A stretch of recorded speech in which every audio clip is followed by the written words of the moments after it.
my dad has a lot of Tony Gwynn stories, so I've heard a lot of Tony Gwynn stories from him. But I think like, because I was really young when I was like with Tony, and he was always just like such a great guy, and like when I was a bat boy, and when I would be in the dugout, like knowing, like seeing Tony Gwynn, he was almost like a god. Like not a god, like you don't want to say that, but one of the best hitters in baseball history. Exactly, like he's just like put on this pedestal, and like I just had like so much respect for him. Even at like a young age, like I understood like this guy is a legend.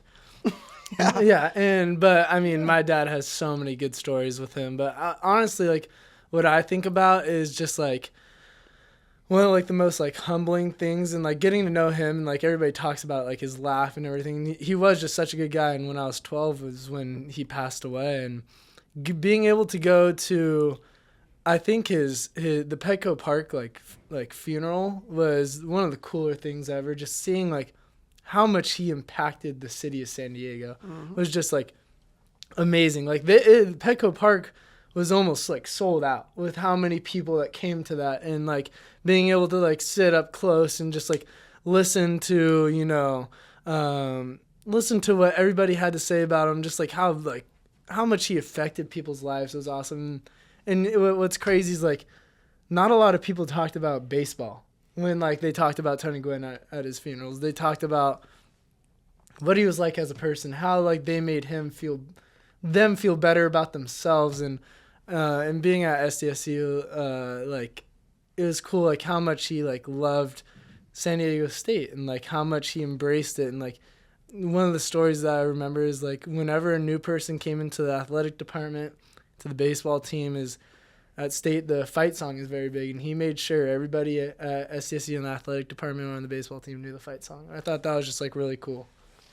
Yeah, he's a special guy. Did it inspire you as a player yourself too? Because you're playing the game obviously still at that point, and now in college, just how much of an impact you can have as a baseball player? Yeah, I mean, you like looking at Tony Gwynn, and you could have a lot of impact as a baseball player, but not in baseball. And that's like the coolest part about it, is he used his baseball talents for almost like the greater good, and being like a good guy, and being involved in philanthropies, and being out in the community. And you see that because he has multiple streets named after him.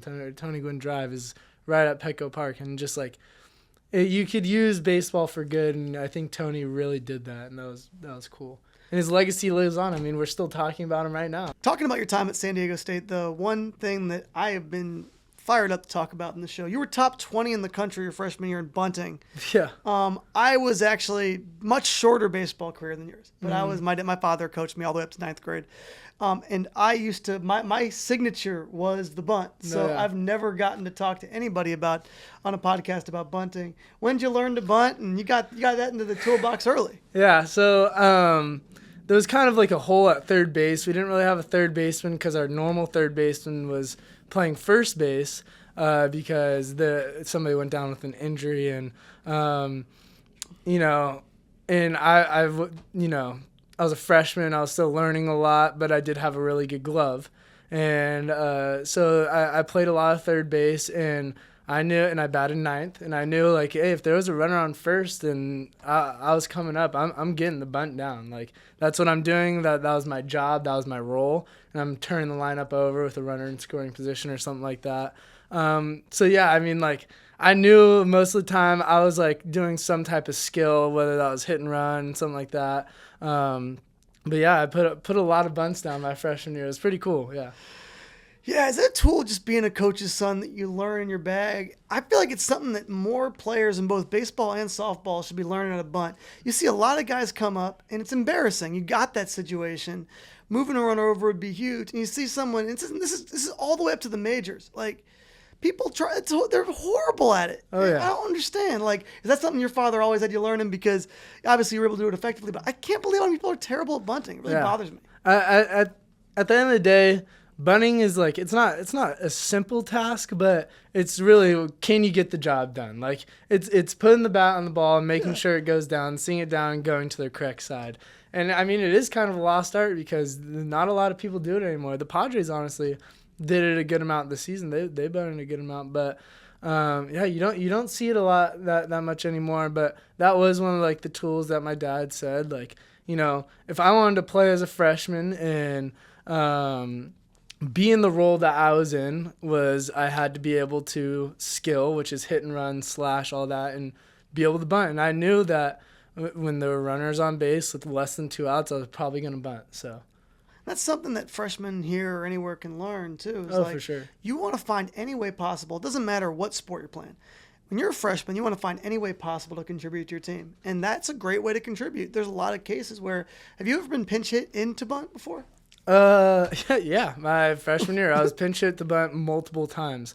Late inning game, it would be like the 8th or the 9th inning, and maybe I wasn't playing that day, and our 8 or 9 hitter is maybe not the best bunter, and I would go in and I'd put one down, and then I'd go play defense, or there would be some type of switch up. But yeah, I've been pinch hit to bunt multiple times. And it's an effective way to help a team, because now all of a sudden you got a guy first base, no out, you move him over to second base. Next thing you know, you're putting your team in a much better position to be successful, and then you get to go contribute on defense. So it's just, I think that what you got to learn early in your career is any way that you can contribute to winning, it's important. And I think it's just like knowing your role, and like knowing the role that if I wanted to play, I had to be able to bunt, and that was the role that I was thrust into as a freshman. So, you know, I wanted to play, and that's how I was going to play, so I made sure to do that. What was your favorite part as a player at San Diego State when you were there? Winning the conference my freshman year was really cool, and I would also say opening day was probably the coolest. We were at ASU, and my first at-bat as an Aztec, you know, I've been waiting my whole life for it. It was a double on the second pitch of my collegiate career, and I thought that was pretty cool. I blacked out. And then winning the conference was also really cool, just like being able to kind of jump right into a program and win the conference. We didn't end up winning the tournament, but that was 2 cool experiences right there. And then how was it playing for your dad? Because not a lot of people I got to experience that like in middle school growing up, but it was one of the most special things in my life. But at the collegiate level, what was it like playing for your father? That's pretty cool. You know, it's a thing that's hard to manage, but like you said, you know, a lot of people were able to play for their dad, and in middle school and, you know, Little League and everything, and I never got that opportunity, and I'm very thankful I had that opportunity. It was one of the coolest experiences I've had, and you know, you definitely you get backlash for it, but we both know that, you know, I was like, I knew my role on the team, and maybe I didn't hit the best that year, but like what you said, I bunted, and I knew my role. I played defense, and I think it was honestly one of the coolest experiences ever, and like I loved it. It was awesome, and my dad and I still reminisce about it. So when your dad moves on from SDSU, did you think for a second that could be the end of your baseball career? Was there ever a moment that doubt crept in that it would keep going? No, I knew I was going to play. I was going to keep playing no matter what. And, you know, I love this sport. At the end of the day, it's a kid's game. And just being able to, you know, play it. 2-5, our head coach has us doing the one-word challenge this year. And it's where at the beginning of the new year, you write something on a baseball. You just have one word that you're going to, you know, stick to this year. And my word's gratitude. And I'm just like grateful for the opportunities and like the people that I've met along the way. And, you know, baseball is not even just all about, you know, the sport. And, you know, I love playing it, but it's also about the people that you meet. And like, I've met my best friends playing baseball and like living with them every single day, or like going out to summer ball, being on a 8-hour bus ride. And, you know, it's awesome. And I'm just so like thankful that I've been able to play this game for so long, and, you know, not a lot of people get the opportunities that I've had. What would you say, like, are the parts of University of San Diego that you've enjoyed much better than San Diego State? I really like the discipline and like the time management, because it's real life. Like, in like at SDSU, I was online for most of my classes, and, you know, I was basically on vacation. Here, this is real life. Like, I go to class, you know, I have to do my work. I show up to the professors, you know, I talk to my professors, then I go. It's just like, this is real life, and this is like what college is meant to be. And I'm getting, you know, I'm meeting more people and everything like that than I was at SDSU. and it's just really cool, and also just like the baseball like camaraderie. That's it, like we're a very tight knit group here, and I think that's very different than SDSU. When you look at this season, and you could write up, what do you want this season to be for you at USD as you're getting close to starting it? Just like a last ride, and just enjoy it as much as possible. You know, no matter what happens, I'm just gonna try and enjoy playing baseball because this could be my last time, and I'm just gonna enjoy it to the fullest, and have no regrets. And what does that mean as you kind of face that possibility that it could be your last season? Take every day like it's my last day. This is my last. What I've been thinking is like, oh, okay, this is my last first inter squad of winter. This is my last first inter squad of fall. This is my last, practice or whatever. And like, because at the end of the day, it could be my last. And just like thinking of like that, and like, why would I go into something knowing it could be my last time doing it and be, not even like nervous, but like just having like a regret. Like, why not just enjoy it to the fullest if this is my last time? And I've played baseball all my life, and it's really been cool to just like kind of have that mindset. Is this the most fun you've had? Oh yeah, easily. Like summer ball, I love playing summer ball. Like summer ball is some of like the most fun times I've ever had in my life. Like this summer was probably my best favorite summer of my life, like the most fun summer. And I was just like, hey, this is my last summer ball. Like, might as well just enjoy it to the fullest. And that's what I did. And it really just like kind of like changed my mindset about everything. And just it's been really cool, and it's been so much fun. Where'd you play, and what made it so awesome? I played in Wenatchee, Washington, for the Apple Sox. And that's an awesome name. Oh, sick name, yeah. And my host family was the best host family of all time.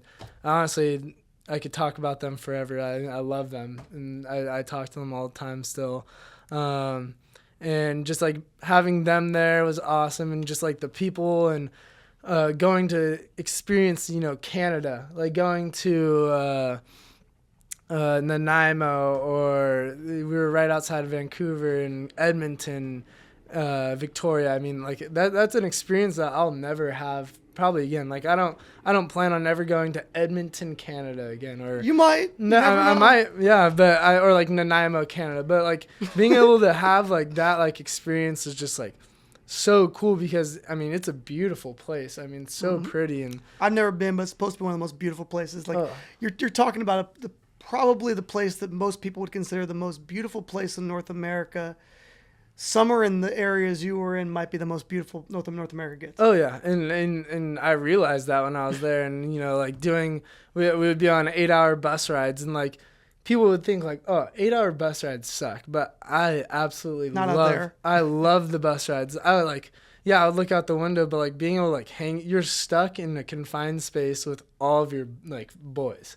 Like it's the most fun thing ever, and we would play games, we would play cards, we would do whatever, and it's so much fun. And yeah, like we did a cool hike one time, Cold Chuck Lake hike. It was so cool. Yeah, sounds incredible. Oh yeah. So you really have gotten to take this last year and create some lifelong memories. What do you think the most fun experience of your baseball journey has been? Most fun experience in my baseball journey. Honestly, this summer's up there. Just being able to travel, and like the coolest part about this summer is like I was able. You're basically a minor league baseball player. I played every day. Not a lot of off days. You're playing baseball. You're eating. And you're hanging out with friends. Like that's all you're doing. And I mean, and you're sleeping, of course. But yeah, it's just so much fun. And then obviously like. Playing school ball is awesome. Right now I love my roommates, and it's awesome. But this summer it's a pretty simple summer when you're just playing baseball every day. What was the hardest moment you think of this whole journey for you? Because you've had a lot of ups and downs. So the hardest moment was probably transferring from SDSU, because being at SDSU for so long, or like being a part of San Diego State was that was a hard moment for me. But being able to come into a place like this and with open arms, that was awesome, and it made the transition a lot easier. I'd probably say that was really hard, because I mean I knew some guys on the team here, but I kind of had established myself at San Diego State, but it was time to switch, and that was probably the hardest part. But the people here made it a lot easier. Yeah, I mean, to put that in perspective, you were around San Diego State baseball like your entire life, so it's even deeper than most people who transfer. You were wearing those colors as a kid in the stands. You were a ball boy, and then to wear the different colors in the same city. And I think it's funny because when we were younger, like the USD was SDSU's rival. Like on Tuesday games, we were showing up and we were rooting the hardest against the Toreros. And like I talked to my family about it now, and it's like, oh, I'm a Torero now. Like that's pretty crazy. Like we were rooting against the Toreros all the time, but it's awesome. Love being a Torero. Is it weird for your dad in the stands? No. He doesn't care who I'm playing for. He just wants to see me succeed. Yeah. Is he able to get up there and wear the USD gear? He's got a jacket. He's got a hat. He's wearing the gear. It's crazy. It is crazy seeing him in the USD gear sometimes. But it's gonna be weird for all parties involved. Oh yeah. He's fully locked into it though. Yeah. He's all in and rooting for the Toreros to have success, and will be wearing the gear, I'm sure, at SDSU for your one game. Oh yeah. You got to win that game. That's a little personal. Oh, yeah. Need to. Yeah. When that comes around on the schedule this year, that's one 1-0 that hopefully you guys will knock out this year. What advice would you give to someone who's in the portal, who is nervous in that spot? You've had experience as deep as you can when you're kind of adjusting to a new school. What advice would you give to that person? Some advice I would give to that person is honestly just like not stressing that, at the end of the day, no matter where you're playing or, anywhere that you go is like, you're going to be in a better spot. And like, you just got to trust, you got to trust God, you got to trust the process, and you just got to really just fully accept I'm in the portal and maybe I don't want to go to my dream school, or maybe I don't want to go to this place or whatever, but there are plenty good people everywhere. And that's what I've, noticed with summer ball is, you meet so many people, and there's so many good people out there that, as long as you're playing baseball and you got good people with you, not a lot of stuff, matters after that. And if you look back in 5 years, what do you want your legacy to be at USD? I want to be mainly a good teammate and a good person. What I think about is Tony Gwynn. Is nobody talked about baseball, and I hope that my legacy, leaves a bigger impact than just baseball.